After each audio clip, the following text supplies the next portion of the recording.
Asu umane v'yasvi tusaihu v'asu orve achlidama v'salki abe sale umafsdi tamre Amalahu Rav Yosef apikuli kurkur mihacha Amarle Abaye v'ha gramahu Amarle hachi amar Rav Tovi bar Masna Zos Omeres grama Benizakin Usser.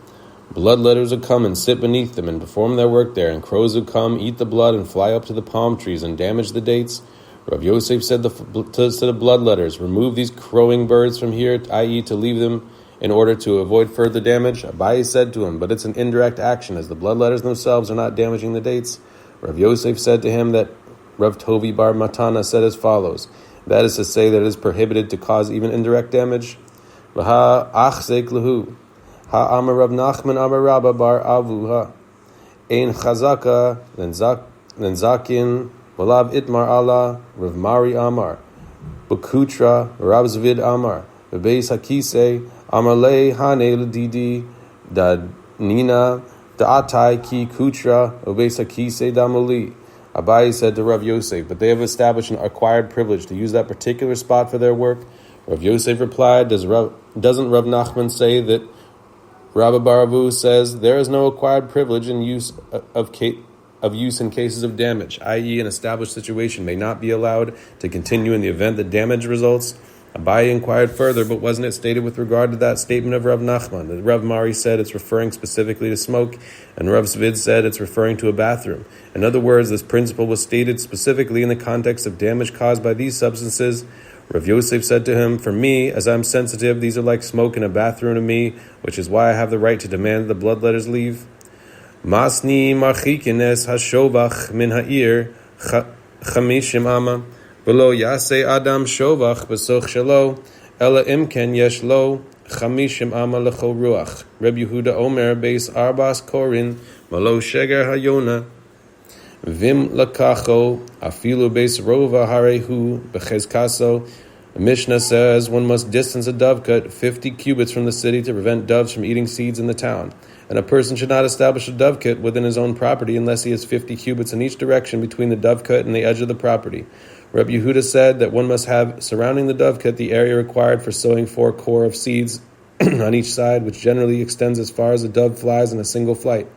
And if one bought the dovecote with the land, he has the acquired privilege of its use, even if it has surrounding it only the area required for sowing a quarter kav of seed, beit rova, around it, and he need not remove it from there.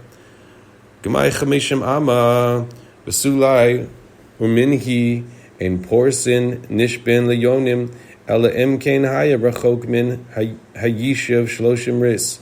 Gemara asks, must one distance a dovecote only 50 cubits from the city and no more? Is that as far as one can expect a dove to fly? And the Gemara raises a contradiction from a Mishnah of Bava Batra.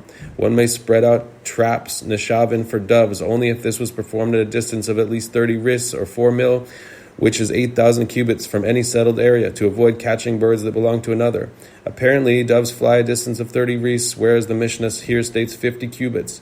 Amar Abaye, Mishat Shaiti Tuva, Uch Resaihu v'chamishin amsa malya mishat shloshim ris v'sula v'hatanya v'yishuv afilu me'amil lo yifroz. Rav Yosef Amar v'yishuv kramim. Abaye says doves do fly great distances, which is why one must avoid catching others' birds by keeping traps 30 ris away from settled areas.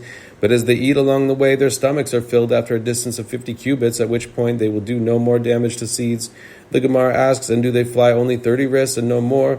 But isn't it taught in a brisa, and in a settled area one may not spread out a trap even if the area under his control extends as far as 100 mil in each direction? Rav Yosef says that brisa is referring to a settled area of vineyards, i.e. a contiguous region of vineyards and gardens. In that case, the doves pass from place to place even over a great distance. Rava Amar b'yishiv shovachin v'sipok le mishum shovachin gufayhu ibais ema didei v'ibais ema degoy v'ibais ema de hefker. Rava said the brisa is referring to a settled area of dovecotes, i.e. where many dovecotes are distributed. The Gemara asks, and according to Rava, let the Tana derive that one may not establish a new dovekit there due to the other dovekits themselves, as he will trap doves belonging to others. The Gemara answers, if you wish, say this is referring to his own dovekits, and if you wish, say it's referring to the dovekits of a Gentile whose property one is not obligated to protect from harm, and if you wish, say it's referring to ownerless dovekits. Rabbi Yehuda Omer, Beis Arbas Korin Bechulu, Amar Rav Papa, Vitema, Rav Zvid, Zos Omeres, To'anin, Lokeach v'to'anin leyoresh. Rabbi Yehuda says that one must have surrounding the dovekit the area required for sowing 4 core of seed on each side, which is as far as a dove flies in a single flight. And if one bought the dovekit with the land, he has the acquired privilege of its use. Rav Papa said, and some say it was Rav Zvid, this is to say that a court issues a claim on behalf of a buyer and issues a claim on behalf of an heir. This is referring to the halacha of taking possession. If one has been physically in possession of an item for a period of time, generally 3 years, this serves as proof that he is in fact the legal owner. This possession must be accompanied by a claim of how one acquired the item. He cannot simply state that no one protested his possessing the item for 3 years. Rav Papa is saying that the court will lodge a claim on behalf of a buyer or heir that they acquired the item from someone who was the owner. Just as here the court assumes that the previous owner of the dovekit came to an agreement with his neighbors that he may use it. Yo reish tanina haba mishum yerusha enot tzarich taina lokeach it's trichalei lokeach nami tanina lakach chatzer uva zizin ugziz traos. The Gemara asks, why is this necessary for Rav Papa to state this halacha? We already learned with regard to an heir, in the case of land that comes as an inheritance, one is not required to make a claim as to how the land came into his benefactor's possession. When one's ownership of the land is challenged, the Gemara answers it was necessary for him to state this halacha with regard to a buyer. The Gemara asks with regard to a buyer as well. We learn this in the Mishnah. If one bought a courtyard in which there are projections and balconies, ugzustraut, extending into the public domain, this courtyard retains its presumptive status, i.e., the owner has the acquired privilege of their use and the court does not demand their removal. Tzrichadi ashmeinan hasam gabi rishus arabim de'emar kones l'soch shelohu iname achole achul b'nei rishus arabim gabe avol hachala. The Gemara answers, it was necessary for the Tana of the Mishnah to state this halacha in both cases, as if he had taught us this only there in that Mishnah, one might have said that it applies specifically with regard to a protrusion or a balcony that extends into the public domain, as one can say that perhaps it is a case where the seller had drawn back into his own land before adding the projections and balconies, and they in fact do not extend into the public thoroughfare. Alternatively, perhaps the public waived their right to him and allowed him to place them over the common area, as otherwise they would have protested. But here, where he causes damage to private individuals, one might have thought the buyer does not have a privilege of use, and therefore the Mishnah teaches us otherwise.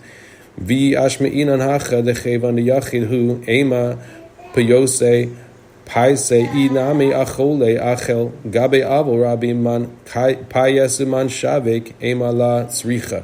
And if he had taught here this only in the Mishnah here, one might say that since the party potentially suffered damage as an individual, the owner of the dovekit appeased his neighbor by paying him to permit him to construct it. Alternatively, the neighbor might have waived his right to him, but in a case where damage is caused to the public, one might argue, whom did he appease and who yielded to him? Consequently, one might say the purchaser does not retain the privilege of use. Therefore, it's necessary for the Tana to state the halacha in this case as well. Harehu bechezkaso v'cha amar Rav Nachman amar Bava Batra ein chazaka linzakin Rav Mari amar bekutra Rav Zvid amar b'beis hakise. The Mishnah teaches that if one bought the dovekit with the land, he has the acquired privilege of its use. The Gemara asks, but doesn't Rav Nachman say that Rav Batra says there is no acquired privilege of use for cases of damage? Why should he retain his acquired privilege of use when his doves cause damage? Rav Mari said Rav Nachman's statement is referring specifically to smoke, which causes serious damage, and that's why it overrides an acquired privilege. Rav Zvid said it's referring to a bathroom whose odor is particularly strong. Masni nipu hanimsa baso chamishim ama harehu shel bal hashovach chutz mechamishim ama harehu shel motzahu nimsa ben shnei shovachos karov lazeh shelo karov lazeh shelo mechetza al mechetza shneihim yachloku. Mishnah, with regard to a dove chick, a nipul that was found within 50 cubits of a dovekit, it belongs to the owner of the dovekit. If it was found beyond 50 cubits from a dovekit, it belongs to its finder. In a case where it was found between two dovekits, if it was close to this one, it belongs to the owner of this dovekit, and if it was close to that one, it belongs to the owner of that dovekit. If it was half and half, i.e. equidistant from the two dovekits, the two owners divide the value of the chick. Gemara Amar Rav Chanina, Rov Akarov, Holchin Acher Harov, Vafal Gav Deruba Doraisa. V'kurva doraisa afilu hachi ruba adif Gemara. Reb Chanina says, when resolving an uncertainty with regard to the halachic status of an item, for example, a found item, if the status of the majority of like items indicates that it has one status, but the item in question is proximate to a source that indicates otherwise, one follows the majority. And even though the halacha of majority applies by Torah law, and the halacha of proximity also applies by Torah law, even so the majority is preferable. Meisiv Rab Zera v'haya ha'ir hakrova el hachachal vafal gav deika achrisi din fisha minai. Rab Zera raised an objection from the Torah's statement with regard to a murder victim where the identity of the murderer is unknown. In a case of this kind, the court measures the distance between the corpse and the nearby towns in order to determine which town is closest and must consequently perform the rite of the heifer whose neck is broken. The verse states, and it shall be that the city that is nearest to the slain man, the elders of that city shall take the heifer of the herd and shall break the heifer's neck. Deuteronomy 21, 3 and 4. And this town is chosen, even though there might be another town that's larger in population than it. According to Reb Chanina, in a case of this kind, one should follow the majority. Bidleika v'leizil basa rubab de alma v'yosheves ben haharim. The Gemara answers this verse is referring to a situation where there is no other town that's larger than that one. The Gemara asks, and still, if one follows the majority, why should the court follow the closest city? Let us follow the majority of the world, as most people are found elsewhere. The Gemara answers this is referring to a case where a city sits in its isolation between mountains, and therefore it's unlikely that the murderer arrived from elsewhere. Tana nipul hanimsa b'so chamishim ama harehu shal bal hashovach vafal gav deika achrina din fish minei. The Gemara continues to discuss the issue of majority as opposed to proximity. We learned in the Mishnah with regard to a dove chick that was found within 50 cubits of a dovecote, it belongs to the owner of the dovecote. And as the Mishnah does not make a distinction between different cases, it indicates that this is the halacha, even though there is another dovecote that is larger than the proximate one in terms of number of birds. This shows the closeness, not majority, is the determining factor. The Gemara answers this is referring to a case where there is no other dovecote in the area. Ihachi imaseifa chutz mechamishim ama harehu shel motzo v'deleka vadai mehahu nafal hacha b'may askinan bimdeda da amarav ukva barchama kol hamdeda ein mededa yoser mechamishim. The Gemara asks, if so, say the latter clause of the Mishnah, if it was found within beyond 50 cubits from a dovecote, it belongs to its finder. And if there is no other dovecote in the area, it certainly fell from that dovecote. How then can it be given to the finder? The Gemara asks, what are we dealing here? We're dealing with a chick that hops from place to place but does not yet fly. As Rav Ukva Varchama says, with regard to any creature that hops, it does not hop more than 50 cubits. Consequently, any bird found within 50 cubits of a dovecote is assumed to have come from there. It's farther away from that. It likely came from elsewhere. It was dropped by travelers. By Rab Yirmiyah, Raglo Achas Baso Chamishim Ama, Raglo Achas Chutz Mechamishim Ama, Mahu, Valda, Apkuhu, Rab Yirmiyah, Mibei Midrasha. Reb Yirmiyah raises a difficulty. If one leg of the chick was within 50 cubits of the dovecote and one leg was beyond 50 cubits, what is the halacha?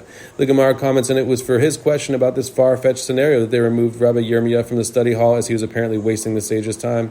Tashma nimsa ben shnei shovachos karov lezeh shelo vekarov lezeh shelo vafal gav dechad minayhu nafish mechavre hacha b'may askinan Shesh nehen shavin v'lezil basar ruba da alma hacha b'may askinan. The Gemara further suggests, come in here in Mishnah, in a case where it was found between two dovecotes, if it was closer to this one, it belongs to the owner of this dovecote. If it was closer to that one, it belongs to the owner of that dovecote. The Gemara comments, and this is the halacha, even though one of them is greater in number of birds than the other one. Apparently, one rule is based on proximity, not majority. The Gemara explains, what are we dealing here? We are dealing with a situation where the two dovecotes are equal in size. The Gemara asks, but even so, why should one follow the closer dovecote? Let us follow the majority of the world, as there are many other dovecotes besides these, and the number of doves they contain is greater. The Gemara responds with, what are we dealing here?